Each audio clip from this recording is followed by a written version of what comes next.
दोस्तों नमस्कार। हम तीसरा टी20 मैच कवर करेंगे जो कि जिम्बाब्वे और अफगानिस्तान के बीच आज शाम 5 बजे से हरारे स्पोर्ट्स क्लब में मुकाबला खेला जाएगा। अब बात करेंगे हम इस मैच के पिच रिपोर्ट की। दोस्तों मैं आपको इस वीडियो में एक एक पॉइंट आपको क्लियर करूंगा, आप बस वीडियो के साथ बने रहिएगा, ठीक है ना। पिच रिपोर्ट की बात करें दोस्तों तो यहाँ की जो विकेट है एक बैलेंसिंग विकेट है, यानी कि बल्लेबाज और गेंदबाज को पिच से मदद रहती है, चाहे फर्स्ट इनिंग हो या सेकेंड इनिंग। ठीक है, इस ग्राउंड पर जो है अधिकतर जो मुकाबले होते हैं एक एवरेज स्कोर वाले मुकाबले होते हैं, यानी कि 150 टू 160 वाले मुकाबले यहाँ पर अधिकतर मुकाबले होते हैं। अगर हम बात करें बल्लेबाजी सेक्शन की तो यहाँ पर बल्लेबाजों के लिए बल्लेबाजी के लिए ना तो बहुत ज़्यादा अच्छी कंडीशन है, ना बहुत ज़्यादा बुरी कंडीशन है। ठीक है, यहाँ पर आप मिडिल ऑर्डर के जो प्लेयर हैं उन पर फोकस करके चलिएगा, चाहे फर्स्ट इनिंग हो या सेकंड इनिंग हो। अगर प्लेयर की फॉर्म अच्छी है तो आप टॉप ऑर्डर से भी प्लेयर का सिलेक्शन कर सकते हैं। ठीक, अगर बात करें गेंदबाजी सेक्शन की तो यहाँ पर 6 से 8 विकेट औसतन गिरते हैं, चाहे फर्स्ट इनिंग हो या सेकंड इनिंग हो। ठीक है, तो इस बेस पर आप क्या कर सकते हैं, बॉलर का सिलेक्शन कर सकते हैं। ठीक, तो बॉलिंग में यहाँ पर पेसर और स्पिनर को दोनों को पीछे मदद रहती है, फर्स्ट इनिंग में भी सेकंड इनिंग में भी। पेसर थोड़ा सा ज़्यादा विकेट लेते हैं और स्पिनर को भी विकेट मिलते ज़रूर हैं। ठीक है, एक टिप्स जो मैं आपको हमेशा देता हूँ, अगर आपको समय पर पिच रिपोर्ट नहीं मिल पाती है तो कप्तान टॉस जीतने के बाद क्या कर रहा है, पहले बैटिंग कर रहा है या बॉलिंग कर रहा है, आप उसके डिसीजन को अपना आधार बनाकर भी टीम में प्लेयर का सिलेक्शन कर सकते हैं। अगर कप्तान टॉस जीतने के बाद पहले बैटिंग करता है तो आप एक थोड़ा सा ये समझ सकते हैं कि हाँ, इसका मतलब है बल्लेबाजी के लिए फर्स्ट इनिंग में अच्छी कंडीशन है और सेकंड इनिंग में थोड़ा सा टफ कंडीशन रह जाएंगी। इसका मतलब है कि सेकंड इनिंग में ऑब्वियस है कि बॉलर थोड़ा सा हमारे लिए इंपॉर्टेंट रहेंगे। ठीक है, तो ये एक थोड़ा सा छोटी सी ट्रिक्स होती हैं। अब बात करेंगे हम वेन्यू रिकॉर्ड की। तो वेन्यू रिकॉर्ड की बात करें तो दो वेन्यू रिकॉर्ड हैं, एक करंट का रिकॉर्ड है, एक ओवरऑल रिकॉर्ड है। सबसे पहले बात करेंगे हम ओवरऑल रिकॉर्ड की। तो अब तक इस ग्राउंड पर टोटल 48 टी20 मुकाबले खेले गए हैं, जहां बैटिंग फर्स्ट करने वाली टीम 28 बार तो वहीं बैटिंग सेकंड करने वाली टीम 20 बार यहाँ अपने मुकाबले जीती है। और एवरेज स्कोर कितना रहा है, 155 रन का। 48 मुकाबलों में अगर एवरेज स्कोर 155 रन का रहा है, इसका मतलब है कि बल्लेबाजी के लिए ठीक ठाक कंडीशन रहती है। ठीक है ना, अगर बल्लेबाजी अच्छी रही 160 प्लस भी स्कोर बनता है, अगर नहीं रही तो 140 150 के अराउंड भी यहाँ टीमें सिमट जाती हैं। ठीक है, और बात करें 48 मुकाबलों में 28 बार बैटिंग फर्स्ट और 20 बार बैटिंग सेकंड करने वाली टीम जीती है। तो जो टीम बैटिंग फर्स्ट करेगी थोड़ा सा उसके जीतने के चांसेस हाई रहेंगे, लेकिन हमको ये भी ध्यान देना है कि भाई 20 बार बैटिंग सेकंड करने वाली टीम भी जीती है, यानी कि ये डिपेंड करेगा कि कौन टीम बैटिंग फर्स्ट करी है, कौन टीम की फॉर्म क्या है। मैं आपको हमेशा भी बताता रहता हूँ कि भाई टीम में प्लेयर का सिलेक्शन करते वक्त हमको किन किन बातों का ध्यान रखना पड़ता है। ठीक है ना, कि भाई इस ग्राउंड पर किस प्रकार के मुकाबले खेले जा रहे हैं, इस हाई स्कोरिंग होते हैं, लो स्कोरिंग होते हैं, एवरेज स्कोर वाले मुकाबले होते हैं, पेसर को फर्स्ट इनिंग में कितने विकेट मिलते हैं और सेकेंड इनिंग में कितने विकेट लेते हैं। मतलब अगर एक से एक दो विकेट भी ले रहे हैं तो आप समझ सकते हैं कि हाँ, इसका मतलब है थोड़ी बहुत तो उनको मदद रहती है। अगर 4-5 विकेट लेते हैं यानी कि उनको बहुत ज़्यादा मदद रहती है। तो एक छोटा सा आप आइडिया लगा सकते हैं, ताकि आप कहीं पर अगर बॉलर अच्छा है स्पिनर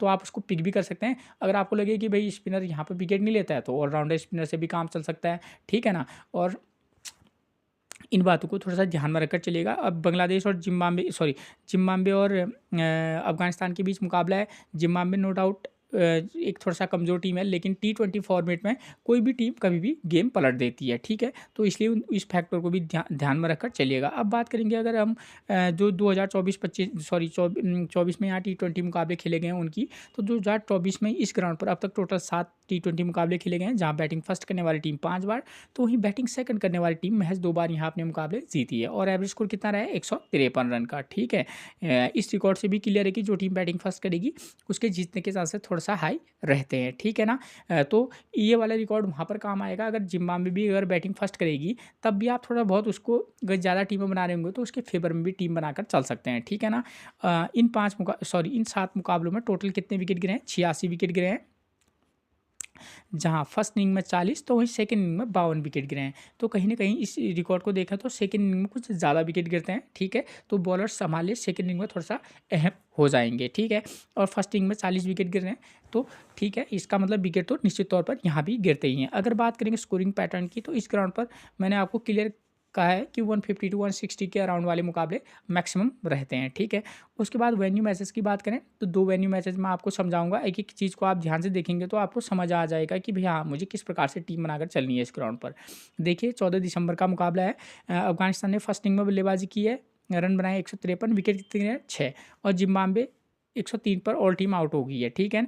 इस वाले मुकाबले में देखेंगे तो यहाँ पर टीम चेज़ नहीं कर पा रही है और विकेट 6 से 10, फर्स्ट इनिंग में 6 तो सेकंड इनिंग में 10 विकेट गिर रहे हैं, ठीक हो गया। और उसके बाद जो दूसरा वाला मुकाबला हुआ था परसों ही 11 दिसंबर को, यहाँ अफगानिस्तान ने 144 रन बनाए, विकेट कितने गिरे हैं 6, और जिम्बाब्वे ने 145 रन बनाए, विकेट कितने गिरे 6, यानी कि 6 से 8 विकेट औसतन यहाँ पर गिरते रहते हैं, ठीक है, ताकि आप एक बॉलर का सिलेक्शन करें, ठीक। यहाँ पर चेज हो गया है और इस वाले मुकाबले में चेज नहीं हुआ है। कहने का मतलब ये है कि यहाँ पर जो है दोनों प्रकार के मुकाबले होते हैं, जहाँ पर एक बार टीम चेज भी कर लेती है और एक बार नहीं भी, तो दोनों को कंडीशन को ध्यान में रखकर आप टीम बनाएगा। तभी मैं टिप्स देता हूँ कप्तान टॉस जीतने के बाद क्या कर रहा है, ठीक है ना। अब फिर उसके बाद मुकाबला कैसा होगा वो नेक्स्ट, वो अलग बात है, फिर तो देखना पड़ता है कि भाई कौन टीम बैटिंग फर्स्ट करी, कौन टीम बैटिंग सेकंड कर रही है, उसके बेस पर आपको एक आध टीमें बनाकर चलनी पड़ती हैं कि हाँ भाई ऐसा भी हो सकता है, ऐसा भी हो सकता है, ठीक है। और दूसरी चीज़ है, यहाँ पर पावर प्ले में 3 विकेट यहाँ गिर रहे हैं, पावर प्ले में 2 विकेट यहाँ पर गिर रहे हैं फर्स्ट वाले मैच में। और दूसरे वाले मैच की बात करें तो पावर प्ले में एक बार फिर यहाँ 4 विकेट गिर रहे हैं, यहाँ 1 विकेट गिर रहा है। तो कहीं ना कहीं हम ये कह सकते हैं कि पावर प्ले में फर्स्ट इनिंग में यहाँ 4 विकेट और यहाँ पर 3 विकेट गिर रहे हैं, यानी कि कुछ भी हो पावर प्ले में जो टीम बैटिंग फर्स्ट करेगी उसको दिक्कत आनी ही आनी है, ठीक है। तो इससे आपको पता चल जाता है कि भाई हाँ, अगर हम फर्स्ट इनिंग में जो टीम बल्लेबाजी करे, अगर मैं उसके एक आध प्लेयर ड्रॉप करके भी चलूँ एक टीम में, तो मैं इस प्रकार से भी टीम बनाकर चल सकता हूँ। तो यानी कि पावर प्ले में तो यहाँ लगभग विकेट तो गिर ही रहे हैं, ठीक है ना। तो मैं एक इस वाले मैच को आधार मानकर अगर मैं टीम बनाऊँ तो मैं किस प्रकार की टीम बनाकर चल सकता हूँ, ठीक है।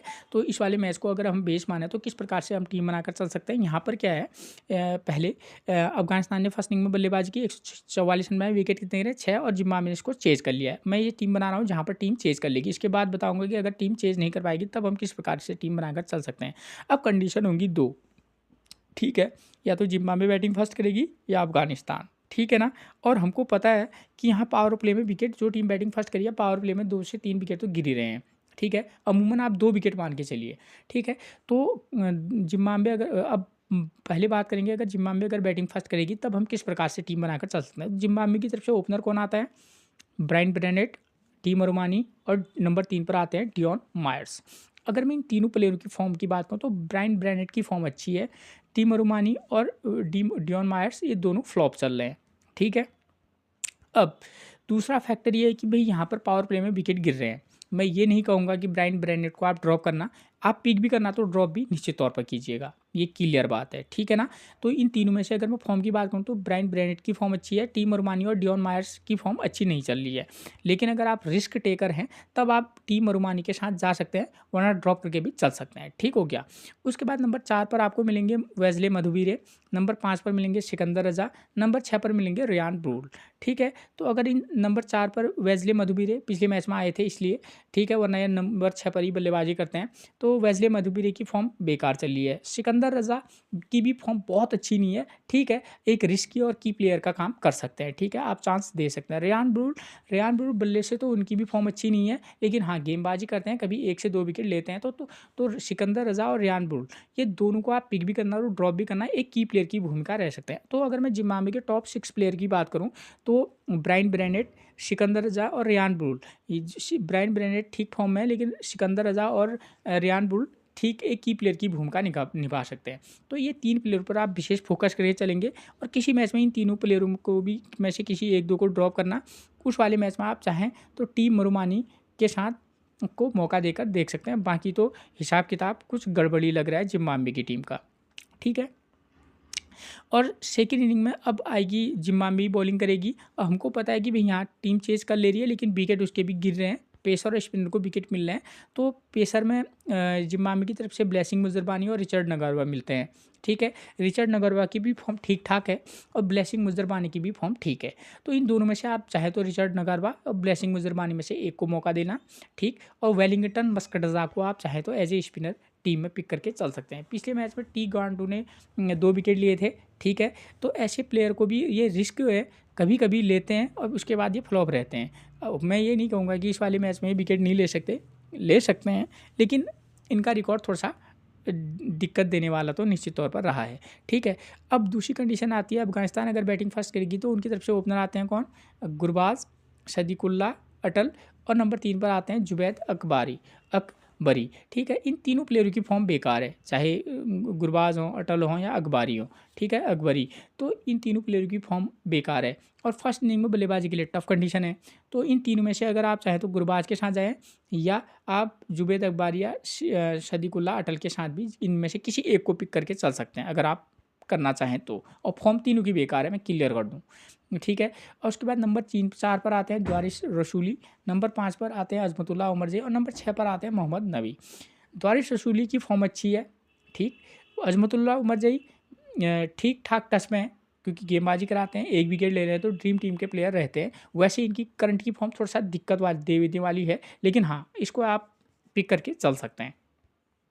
और नंबर 6 पर आते हैं मोहम्मद नबी। नबी की बात करूँ तो कभी ये गेंदबाजी कराते हैं, कभी नहीं कराते हैं और बल्लेबाजी से भी कभी-कभी अप डाउन वाला मामला है इनका, ठीक है। किसी मैच में चल सकते हैं, किसी मैच में फ्लॉप भी हो सकते हैं। तो अगर टॉप 6 में से अफ़गानिस्तान की बात करूँ तो द्वारिश रसूली, अज़मतुल्लाह उमरज़ई, ये 2 प्लेयर हमारे लिए मेन प्लेयर रहेंगे टॉप 6 में से। नंबर 7 पर आते हैं गुलबदन नईब, तो ये 3 प्लेयर द्वारिश रसूली, अज़मतुल्लाह उमरज़ई और गुलबदन नईब, इन 3 प्लेयरों की फॉर्म के बेस पर आप इन पर ट्रस्ट करके चल सकते हैं। अगर रिस्क लेना चाहेंगे तब आप जुबैद अकबरी और आर गुरबाज में से किसी एक प्लेयर पर रिस्क लेकर चल सकते हैं, ठीक। अब बात आती है सेकेंड इनिंग में ही बॉलिंग कराएगी कौन? अफ़गानिस्तान। तो दूसरी बात है जिम्बाब्वे के जो प्लेयर हैं उनको स्पिनर से थोड़ा सा दिक्कत रहती है, ठीक है ना। अगर सामने राशिद खान जैसा बॉलर हो तो दिक्कत कुछ बढ़ सकती है, ठीक है। तो स्पिनर को खेलने में जिम्बाब्वे के प्लेयर को दिक्कत होती है। तो ऐसे में यहाँ पर अफ़गानिस्तान बैट बॉलिंग सेकेंड करेगी, ठीक है। तो उनकी तरफ से एक पेसर की बात करूँ तो नवीदुल हक ज़बरदस्त फॉर्म में है, ठीक है, आप उनको ट्राई करके चल सकते हैं, ठीक। और फ़रीद अहमद उतनी अच्छी फॉर्म में है नहीं, ठीक है, लेकिन एज़ अ रिस्क आप फ़रीद अहमद को भी किसी एक मैच में मौका देकर ज़रूर देखिएगा। स्पिनर के तौर पर राशिद खान निश्चित तौर पर रहेंगे, ठीक हो गया, और मुजीबुर रहमान आप ट्राई करके किसी मैच में चलिएगा।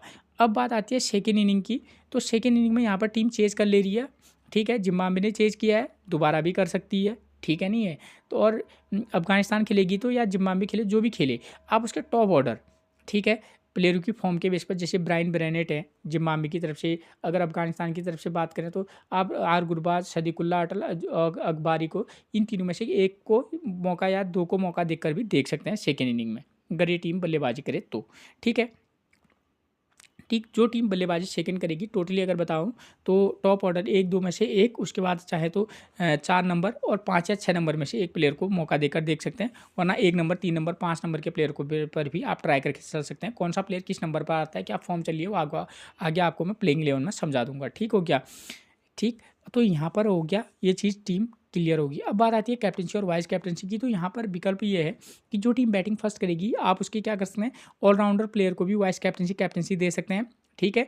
या आप जो टीम बॉलिंग फर्स्ट करेगी उसके पेसर बॉलर को भी वाइस कैप्टेंसी दे सकते हैं, ठीक है। और बैट्समैन सेक्शन में से 4-5 नंबर के प्लेयर को आप वाइस कैप्टेंसी दे सकते हैं, ठीक। तो ऐसे में हमारे पास ऑप्शन रहते हैं, जैसे सिकंदर रज़ा है, रेयान ब्रूल है, ये एक रिस्की वाइस कैप्टेंसी चॉइस हो सकते हैं, ठीक है ना।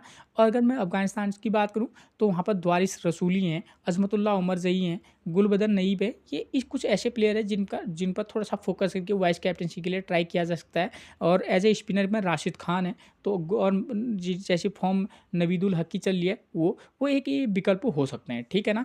तो आप इनको देखकर आप इनको वाइस कैप्टेंसी दे सकते हैं, ठीक हो गया। उसके बाद बात करेंगे तो अगर चेज़ हो गया तो इस प्रकार की टीम, अगर चेज़ नहीं कर पाएगी टीम तो यहाँ पर हम क्या कर सकते हैं, जो टीम बैटिंग फर्स्ट करेगी हम उसके फेवर में टीम बनाकर चल सकते हैं। एक बार फिर से कह रहा हूँ कि मिडिल ऑर्डर के प्लेयर, खासतौर पर 3, 5, 6 नंबर के प्लेयर जो टीम बैटिंग फर्स्ट करेगी, चाहे वो अफगानिस्तान हो, जिम्बाब्वे हो, उनके प्लेयरों पर फोकस करके चलिएगा, क्योंकि यहाँ निश्चित तौर पर पावर प्ले में 1-2 विकेट तो गिर ही रहे हैं, ठीक है। और जो टीम सेकंड में बल्लेबाजी करेगी, आप चाहें तो उसके टॉप 6 में से केवल 2 बैट्समैन, चाहे तो आप 3 नंबर, उसके बाद 5 या 6 नंबर के प्लेयर को भी मौका देकर देख सकते हैं, ठीक है ना। ऑलराउंडर प्लेयर होगा तो वो बात अलग है, ठीक। और सेकेंड इनिंग में यहाँ पर पेसर ने 5 विकेट, स्पिनर ने 5 विकेट लिए हैं, तो देखिएगा कि भाई मैं किस प्रकार से एक पेसर एक स्पिनर के रेगुलर पेसर रेगुलर स्पिनर के साथ जा सकते हैं। अगर टीम में 2 अच्छे पेसर हैं तो 2 पेसर को भी ट्राई किया जा सकता है, ठीक है ना। तो इस प्रकार का कॉम्बो पैक बनाकर चलना। अगर जिम्बाब्वे चेज़ करने आएगी तो उसको तो दिक्कत होगी, अगर अफगानिस्तान चेज़ करने आएगी तो उसके प्लेयरों को भी दिक्कत हो सकती है, ठीक है। तो ऐसे वाले मैच में सीधी बात है कि भाई आप क्या कर सकते हैं, बॉलर्स को वाइस कैप्टनसी के लिए ट्राई कर सकते हैं। अगर रिस्क लेंगे तो जो टीम बैटिंग फर्स्ट करेगी उसके जो बैट्समैन है, अगर ऑलराउंडर बैट्समैन है तो आप उसको भी वाइस कैप्टनसी या कैप्टनसी के लिए ट्राई करके चल सकते हैं, ठीक है। अब बात आती है प्लेइंग 11 की, तो नंबर 1 पर आपको मिलेंगे जिम्बाब्वे की तरफ से कौन, ब्रायन ब्रेनेट। फॉर्म अच्छी चल रही है, 27, 49, 43। तो इस प्लेयर को आप क्या कर सकते हैं, बैटिंग सेकंड करे या फर्स्ट करे ट्राई किया जा सकता है, लेकिन हाँ बैटिंग फर्स्ट करने पर आप किसी मैच में ड्रॉप करके भी चल सकते हैं। टीम मुरमानी की बात करूँ तो करंट की फॉर्म इनकी बेकार चल रही है, ठीक है। सेकेंड इनिंग में तो आप रिस्क लेंगे तो वरना आप ड्रॉप करके भी चल सकते हैं। नंबर 3 पर मिलेंगे Dion Myers, right arm right hand बल्लेबाज हैं।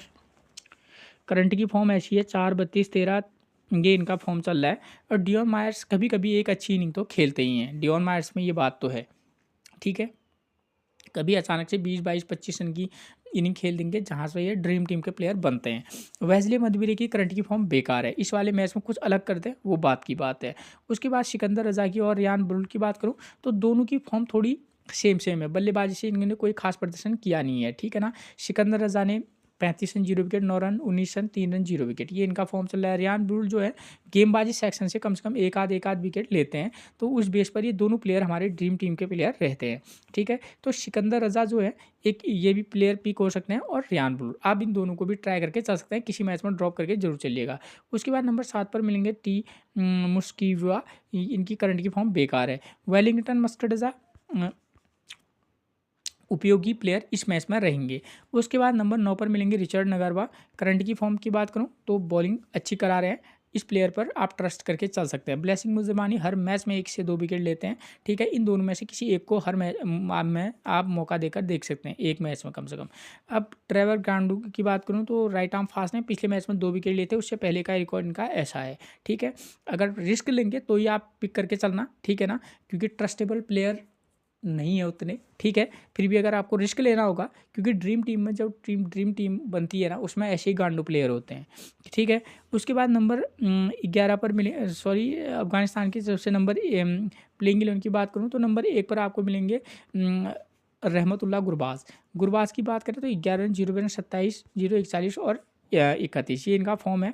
फर्स्ट इनिंग में चाहे ड्रॉप करके चल सकते हैं, लेकिन हाँ सेकंड इनिंग में बल्लेबाजी करेंगे तो किसी मैच में ट्राई किया जा सकता है। सदीकुल्ला अटल की बात करूँ 18, 3, 14, 39, 21 और 35, ये इनका करंट का फॉर्म है, ठीक है। जो कि बैटिंग सेकंड पर करने पर ट्राई किया जा सकता है, लेकिन हाँ बैटिंग फर्स्ट करेंगे तो इनको दिक्कत आ सकती है। नंबर 3 पर मिलेंगे आपको जुबैद अकबरी। तो जुबैद अकबरी की बात करें तो करंट की फॉर्म 1 रन 0 रन 64, 16, 57 और 40, ये इनका करंट का फॉर्म है, ठीक है। सेकंड इनिंग में बल्लेबाजी करेंगे तो ट्राई किया जा सकता है। द्वारिश रसूली फर्स्ट इनिंग या सेकंड इनिंग को पिक करके चल सकते हैं, कम से कम करंट की फॉर्म तो इनकी अच्छी चल रही है उसके बेस पर। नंबर 5 पर मिलेंगे आपको अजमतुल्ला उमरजई। करंट की फॉर्म इनकी भी कोई खास है नहीं वैसे, ठीक है, लेकिन बॉलिंग में रहते हैं तो एक ड्रीम टीम के प्लेयर हमेशा रहते हैं, और रिस्की वाइस कैप्टनसी की चॉइस में भी निश्चित तौर पर रहेंगे।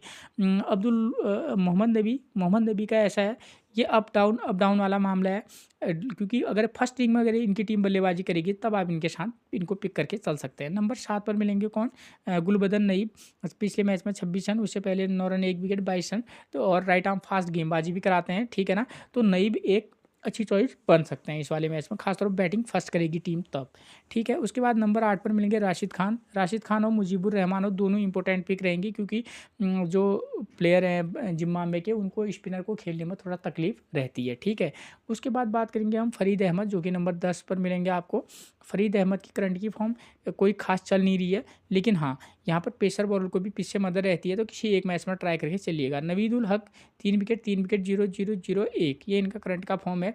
करंट के पिछले 2 मैच में लगातार 3 विकेट के साथ बने हुए हैं, तो आप इनको ट्राई करके चल सकते हैं, वाइस कैप्टनसी की भी चॉइस बन सकते हैं।